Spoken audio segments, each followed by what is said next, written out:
En la inmensidad de un desierto ancestral, donde las dunas de arena se pierden en el horizonte, comienza la historia de un hombre. Una historia grabada en el tiempo, escrita en antiguos pergaminos que aún hoy, con el paso de los siglos, resplandecen con la luz de la verdad. Era un tiempo de gran opresión en el antiguo Egipto. Los hijos de Israel, un pueblo que había prosperado y crecido en esa tierra, se habían convertido en esclavos. Bajo la supervisión severa de los capataces egipcios, trabajaban incansablemente en la construcción de ciudades y monumentos, sus rostros marcados por la fatiga y la tristeza, sus almas sometidas por la tiranía. La desesperación se cernía sobre ellos. El faraón, temiendo su creciente número, ordenó que todo niño varón hebreo recién nacido fuera arrojado al río Nilo. En medio de esta adversidad, una joven madre llamada Jocabed dio a luz a un hermoso niño. Su corazón se llenó de una mezcla de profunda ternura y un miedo abrumador. Con cada día que pasaba, lo ocultaba en su humilde vivienda, mirando con cautela por la puerta para protegerlo del cruel decreto. Pero no podía esconderlo para siempre. Con una fe desesperada, tejió una cesta de papiro, impermeabilizándola con brea para sellarla de las aguas.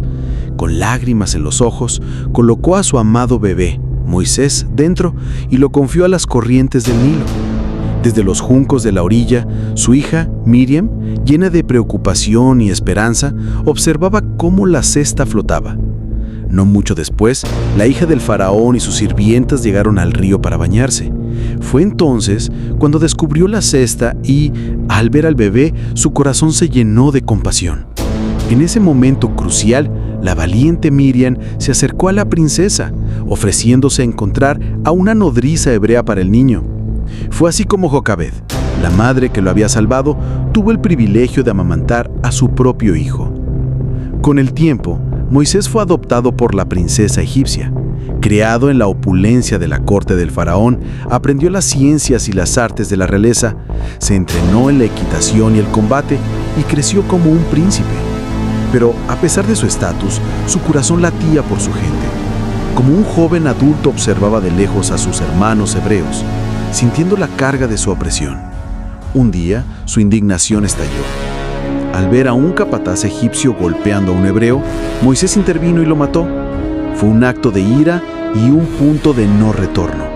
Sabiendo que su vida estaba en peligro, Moisés huyó a pie por el desierto, dejando atrás el lujo y el poder de su pasado. Exhausto, llegó a un pozo en la tierra de Madián, donde se encontró con las 7 hijas de Getrón, que intentaban dar de beber a sus ovejas, acosadas por pastores. Moisés, con su espíritu de justicia, las defendió. Como resultado de su valentía, fue recibido en el hogar de Getrón y se casó con su hija Séfora. Durante 40 años, Moisés vivió una vida sencilla como pastor en el desierto, un fugitivo de su pasado.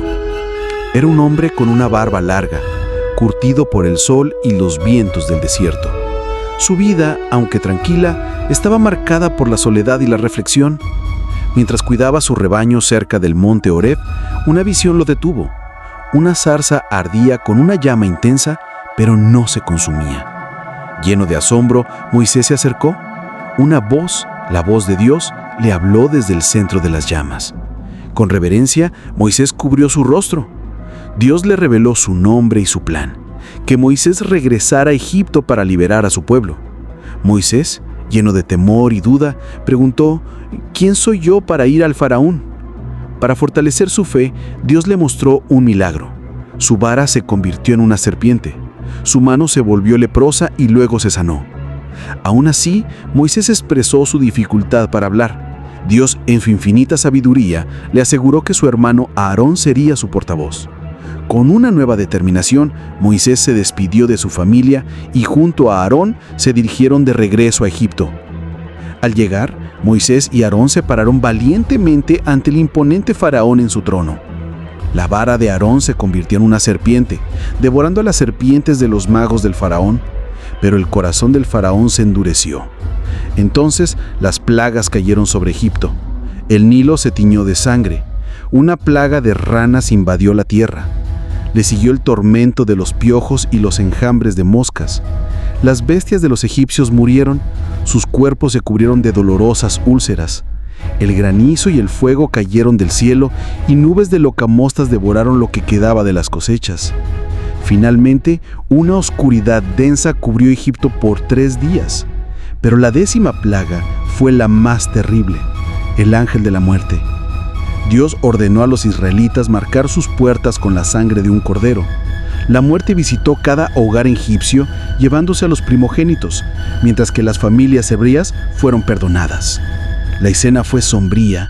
El faraón, destrozado y desesperado, ordenó a Moisés y a su pueblo que se marcharan de una vez por todas. Con sus rostros llenos de alivio, los israelitas comenzaron a salir de Egipto, llevando sus pocas pertenencias. Una multitudinaria columna de personas, guiada por una columna de nube durante el día y una columna de fuego durante la noche, caminaban por el desierto. Pero el corazón del faraón se endureció nuevamente y reunió a su ejército para perseguirlos. Con carros y soldados, el ejército de Egipto persiguió a los israelitas que se encontraban atrapados en la orilla del Mar Rojo.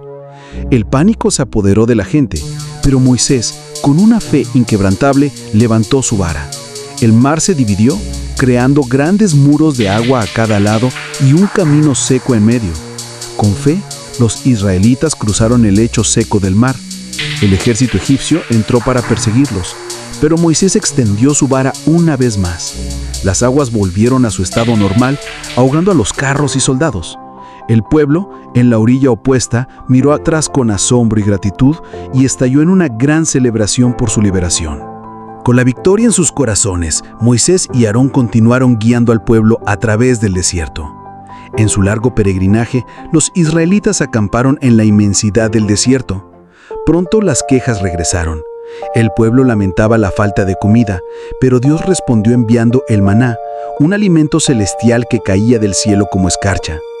En otro momento, la sed se apoderó de ellos y rodearon una roca árida. Dios le ordenó a Moisés que le hablara a la roca, pero en un momento de frustración, Moisés la golpeó 2 veces. El agua brotó, pero su expresión reflejó una profunda tristeza, pues por su desobediencia le fue negada la entrada a la tierra prometida. El viaje los llevó al pie del monte Sinaí, una montaña envuelta en una nube oscura con rayos y truenos rodeando su cima. Moisés, llamado por Dios, ascendió al monte en medio de la nube.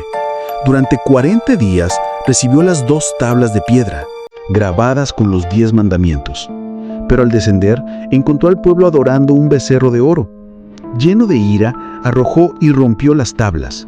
Aún así, intercedió por su pueblo y Dios perdonó a Israel. Moisés subió nuevamente y regresó con un segundo par de tablas. El pueblo obedeció las instrucciones divinas y construyeron el tabernáculo, un lugar de encuentro con la presencia de Dios. Pasaron 40 años. Un Moisés anciano, con barba y canas, seguía guiando a su pueblo. Pero la queja regresó. En Meribá, el pueblo volvió a murmurar por falta de agua. Dios le ordenó que hablara a la roca, pero Moisés, frustrado, la golpeó. El agua brotó, pero la consecuencia fue sellada. Dios le comunicó a Moisés que no entraría a la tierra prometida. Con una profunda tristeza, Moisés subió al monte Nebo. Desde la cima, miró hacia la distancia, contemplando las colinas verdes y los valles fértiles, una vista de la tierra que su pueblo heredaría. Ahí, en el monte, oró y aceptó la voluntad de Dios. Y ahí, en una escena serena, Moisés murió y Dios mismo lo enterró. El pueblo de Israel lamentó su muerte, pero el legado de Moisés continuó. Josué, su sucesor, tomó el liderazgo. Él guió al pueblo a través del río Jordán, entrando en la tierra prometida. Su primera gran victoria fue en Jericó. Los israelitas marcharon alrededor de la ciudad y al 7º día, al son de las trompetas, los muros colapsaron, en un acto final de la fidelidad de Dios. La historia de Moisés es una épica de fe, obediencia y liderazgo. A través de él, Dios guió a su pueblo, cumplió sus promesas y sentó las bases de su futuro. Aunque Moisés no pisó la tierra prometida, su legado perdura en cada acto de fe, en cada paso de obediencia y en cada historia de liberación. Tal como dice el Salmo: «Lámpara es a mis pies tu palabra y lumbrera a mi camino». un legado que simboliza la esperanza y el cumplimiento de las promesas de Dios con la tierra prometida como un horizonte eterno.